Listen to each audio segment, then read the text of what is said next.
जाती। जैसे ही train tunnel के करीब पहुंचती है तो रेलवे ट्रैक को इम्प्रोवाइज एक्सप्लोसिव डिवाइसेस से ब्लास्ट कर दिया जाता है। जाफर एक्सप्रेस अटैक की जिम्मेदारी BLA की मजीद स्क्वाड, STOS और फतेह स्क्वाड को दी जाती है। BLA अपने सीनियर कमांडर उस्ताद असलम उर्फ अच्छू को इंडिया में इलाज करवाने के जुर्म में तंजीम से निकाल देती है। अगर फौज ने जवाबी कार्रवाई की या ऑपरेशन लॉन्च किया तो सारे होस्टेजेस को हलाक कर दिया जाएगा और इसकी जिम्मेदार फौज खुद होगी। फैमिलीज को कहा जाता है पीछे मुड़ के नहीं देखना, चलते बनो, अगर पीछे मुड़कर देखा तो मार दिए जाओगे।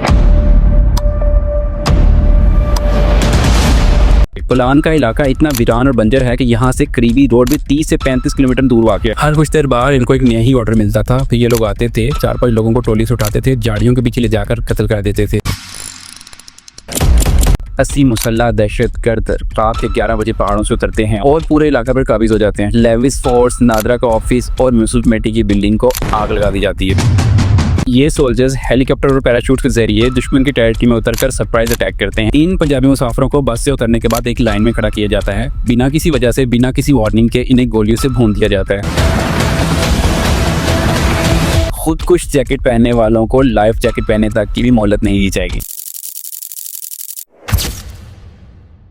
कभी सोचा था एक ट्रेन जो 400 से ज्यादा लोगों को रोज मंजिल तक पहुंचाती है एक दिन जंग का मैदान बन सकती है। जाफर एक्सप्रेस पर हमले के दौरान पाकिस्तानी सिक्योरिटी फोर्सेज ने डिफरेंट यूनिट्स को इस्तेमाल किया। एक तरफ ISPR के मुताबिक फौज स्पेशल फोर्सेज शामिल थे और दूसरी तरफ BLA के 33 ट्रेंड मिलिटेंट्स जो अफगानिस्तान से डायरेक्ट कमांड ले रहे थे। स्पेशल सर्विसेज मतलब यहाँ पाकिस्तान आर्मी का स्पेशल सर्विस ग्रुप है जो कि एलीट कमांडो यूनिट है और हाई काउंटर टेररिज्म ऑपरेशन के लिए इस्तेमाल होता है। देखिए, ये जानना बहुत जरूरी है कि पाकिस्तान स्पेशल सर्विसेज ग्रुप की जरूरत जाफर एक्सप्रेस अटैक में क्यों पेश आई। SSG 4 स्पेशलाइज्ड कंपनीज पर मुश्तमिल है। हर कंपनी का एक अलग मिशन और रोल होता है। गजनवी कंपनी जिसे एयरबोर्न और रैपिड इन्फिल्ट्रेशन स्पेशलिस्ट भी कहा जाता है, ये पैराट्रूपर्स और एयरबोर्न असॉल्ट ऑपरेशंस के लिए बहुत फेमस है। SST का रैपिड रिस्पांस यूनिट भी इसी कंपनी के अंडर आता है। फिर आती है मूसा कंपनी जिसे मैरीटाइम और अंडर वाटर ऑपरेशन एक्सपर्ट भी कहा जाता है। ये कंपनी पाकिस्तान नेवी और SSGN के साथ मिलकर मैरीटाइम ऑपरेशंस करती है, जैसे coastal raids, under water demolition और एंटी पायरेसी मिशन इसका स्पेसिफिक टास्क है। 2014 के कराची डॉकयार्ड ऑपरेशन में भी SSG की मूसा कंपनी का ही इस्तेमाल किया गया था। माउंटेन और गोरिल्ला वॉर स्पेशलिस्ट जिन्हें यल्द्रम कंपनी भी कहा जाता है। ये कंपनी हाई कॉम्बैट ऑल्टीट्यूड और माउंटेन वारफेयर के लिए मशहूर है। ये सोल्जर्स सियाचिन और कश्मीर के बर्फ से ढके पहाड़ों में लड़ने की ट्रेनिंग हासिल करते हैं और कारगिल वार में 1999 में यल्द्रम कंपनी ने ही इंडिया पर गोरिल्ला अटैक्स किए थे। SSG की टॉप यूनिट जिसे ज़रार कंपनी के नाम से जाना जाता है, ये काउंटर टेररिज्म और होस्टेज रेस्क्यू स्पेशलिस्ट है। जब भी पाकिस्तान में किसी होस्टेज क्राइसिस या टेररिस्ट अटैक का सामना होता है तो ज़रार कंपनी को ही डिप्लॉय किया जाता है। 2009 में GHQ अटैक और APS पेशावर ऑपरेशन में ज़रार कंपनी ने एक अहम किरदार अदा किया था। जाफर अटैक के दौरान BLA ने जब 400 से ज्यादा मुसाफिरों को होस्टेज बना लिया था।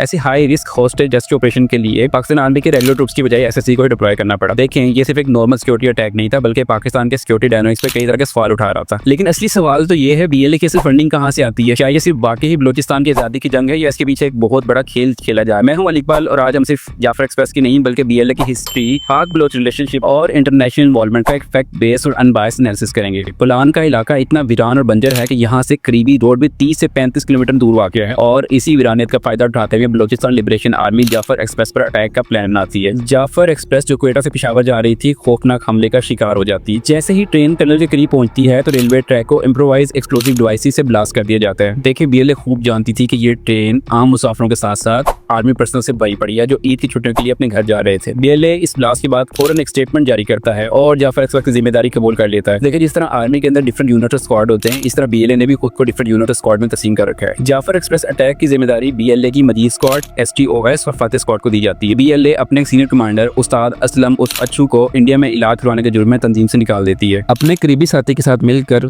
उस्ताद असलम मजीद ब्रिगेड की बुनियाद रखता है। ये ब्रिगेड सुसाइड मिशन के लिए ही जानी जाती है।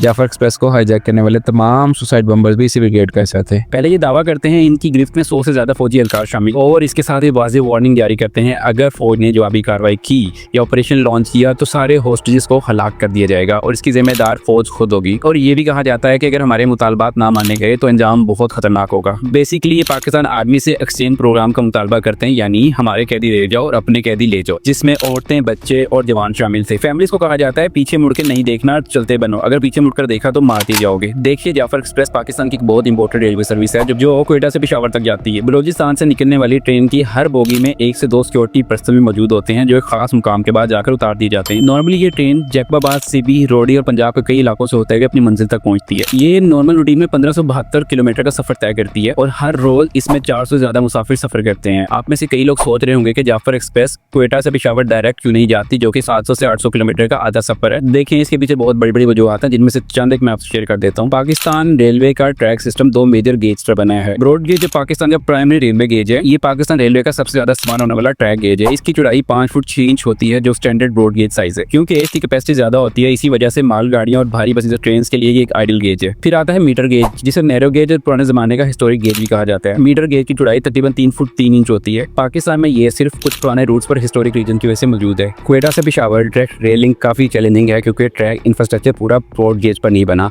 और बीच में कुछ एरियाज हिस्टोरिकली नैरो गेज पर थे जो अपग्रेड नहीं हो सके। दूसरी बड़ी वजह टफ टेरेन और टनल लिमिटेशंस हैं। बलोचिस्तान और केपी को रेल के जरिए डायरेक्टली जोड़ने के लिए मल्टीपल टनल्स और ब्रिजेस की जरूरत है, जो अब तक नहीं बन सके। इसी वजह से जाफर एक्सप्रेस को लंबा रूट लेना पड़ता है। 11 मार्च 2025 को ट्रेन को बुलान के मुकाम पर रोका गया, जो एक रिमोट एरिया है। बीएलए जानती थी कि यहाँ पाक आर्मी का रिस्पॉन्स लो किया जा सकता है। जाफर एक्सप्रेस को समझने से पहले हमें ये समझना जरूरी है कि पाकिस्तान और बलोचिस्तान का रिश्ता इतना कॉन्फ्लिक्ट ड्रिवन क्यों है और उसके पीछे असल फैक्टर्स हैं क्या। बलोचिस्तान पाकिस्तान का सबसे बड़ा सूबा होने के बावजूद हमेशा से एक महरूमी का शिकार रहा है। अल जजीरा की रिपोर्ट के मुताबिक यहाँ के लोगों का ये दावा है कि उन्हें वो पॉलिटिकल और इकोनॉमिकल इंपॉर्टेंस नहीं मिली जो पंजाब भी सिंध के लोगों को हासिल है। बीएलए बलोचिस्तान लिबरेशन आर्मी की बुनियाद भी इसी नैरेटिव पर रखी गई। 2000 के आसपास ये एक ऑर्गेनाइज्ड मिलिटेंट ग्रुप बना, मगर इसकी जड़ें उस वक्त तक चली जाती हैं जब 1970 में बलोचिस्तान नेशनलिस्ट मूवमेंट अपने पीक पर थी। ये वो दौर था जब बलोच राइट्स का नारा एक आर्म रेजिस्टेंस में तब्दील होना शुरू हुआ था। सारी दुनिया जानती है कि बलोचिस्तान एक जियो स्ट्रेटेजिकल लोकेशन पर है। यहाँ सीपैक जैसे मेगा प्रोजेक्ट्स हैं जो चाइना और पाकिस्तान के लिए बहुत अहम है। लेकिन अगर बलोचिस्तान अनस्टेबल रहेगा तो सीपैक भी नुकसान उठाएगा। तो यहाँ से खुद अंदाजा लगाया जा सकता है ये सिर्फ एक नेशनल इशू नहीं बल्कि एक इंटरनेशनल प्लॉट का हिस्सा है। वापस आते हैं अपनी मेन स्टोरी पर। Pakistan army, air force, special services group और फ्रंटियर कॉर्प्स ने मिलकर एक कोऑर्डिनेटेड ऑपरेशन लॉन्च किया। पहले ड्रोन्स और इंटेलिजेंस ट्रैकिंग के जरिए टेररिस्ट की एग्जीक्यूशन आइडेंटिफाई की गई। आर्मी के स्नाइपर्स ने नाइट विजन टेक्नोलॉजी का इस्तेमाल करते हुए मिलिटेंट्स को टारगेट किया। फाइटर जेट्स ने स्ट्रेटेजिक एयर स्ट्राइक्स किए, जबकि एसएससी और एफसी ने ग्राउंड से फुल स्केल असॉल्ट लॉन्च कर दिया। स्पेशल टीम्स ने होस्टेज रेस्क्यू ऑपरेशन किया, जिसमें सिविलियंस को सेफ इवैक्यूएट किया गया। दूसरी तरफ बीएलए ने इसमें गुरिल्ला वॉर टैक्टिक्स का इस्तेमाल किया। उनके पास एडवांस वेपन थे जो यूजुअली एक नॉर्मल मिलिटेंट ग्रुप के पास नहीं होते। AK-47, RPGs, rocket launchers, आईईडीज, sniper rifles और इवन सुसाइड वेस्ट।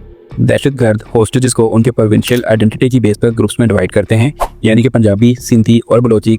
इनकी 5-5, 7 की टोलियां बनाई जाती हैं और कोई टोलियों को तो बोगियों में बंद कर दिया जाता है। हमलावर यहाँ तक कहते रहते हैं कि वो रावलपिंडी में GHQ से राब्ते में हैं और अगर उनके मुतालबात ना माने गए तो सुबह तक सभी होस्टेजेस को कत्ल कर देंगे। ये सिर्फ असलों से नहीं बल्कि कम्युनिकेशन डिवाइसेस से भी लैस थे। इनके पास वॉकी टॉकीज और सैटेलाइट फोन्स तक मौजूद थे, जिसके जरिए वो इंटरनली और एक्सटर्नली दोनों तरफ से लगातार राब्ते में थे। ये बलोची जुबान में बात कर रहे थे और ऐसे महसूस हो रहा था जैसे वो किसी और से डायरेक्ट ऑर्डर्स ले रहे हों। सैटेलाइट फोन से इनको ये ऑर्डर दिया गया था कि सिंधियों को अभी कुछ न कहो, लेकिन पंजाबियों को आइडेंटिफाई करके कत्ल कर दो और जितने भी फौजी एहलकार हैं उन सबको जिंदा कमाल बना लो। हर कुछ देर बाद इनको एक नया ही ऑर्डर मिलता था। फिर ये लोग आते थे, 4-5 लोगों को टोली से उठाते थे, झाड़ियों के पीछे ले जाकर कत्ल कर देते थे। एक तरफ मुसाफिरों को ये कमाल बना के लिटाया हुआ था और दूसरी तरफ सुसाइड बम्बर्स उनके दरमियान मौजूद थे। सिर्फ एक गलत मूव और सब कुछ तबाह हो सकता था। यही वजह थी सिक्योरिटी फोर्सेज ने काफी असेसमेंट के बाद आगे बढ़ने का फैसला किया। जैसे ही ऑपरेशन कमांडर्स ने उन सुसाइड बम्बर्स को आइडेंटिफाई करके टारगेट किया तो मुसाफिरों ने जान बचाकर आसपास के इलाकों में भागना शुरू कर दिया। ये ऑपरेशन लगभग 27 घंटे से भी ज्यादा देर तक जारी रहता है। इस दौरान 21 होस्टेजेस और 4 फौजी एहलकार शहीद किए जाते हैं, जबकि 33 के 33 हमलावरों को मौत के घाट उतारते जाता है। और 12 मार्च को सिक्योरिटी फोर्सेस 346 होस्टेजेस को बाजियाब करवाने में कामयाब हो जाती है। अब 14 मार्च 2025 को ISPR की ब्रीफिंग के बाद एक बात तो वाज़ेह हो गई है कि पानी सर से गुजर चुका है। खुद कुछ जैकेट पहनने वालों को लाइफ जैकेट पहनने तक की भी मोहलत नहीं दी जाएगी। हमारे बड़े बुजुर्ग एक बात कहते थे, जब बाहर से घर की तरफ कोई मैली आंख से देखे तो अपने अंदर के खिलाफ हाथ बिठाकर उसको भरपूर जवाब दो। मिलते हैं अगले एपिसोड में। शुक्रिया।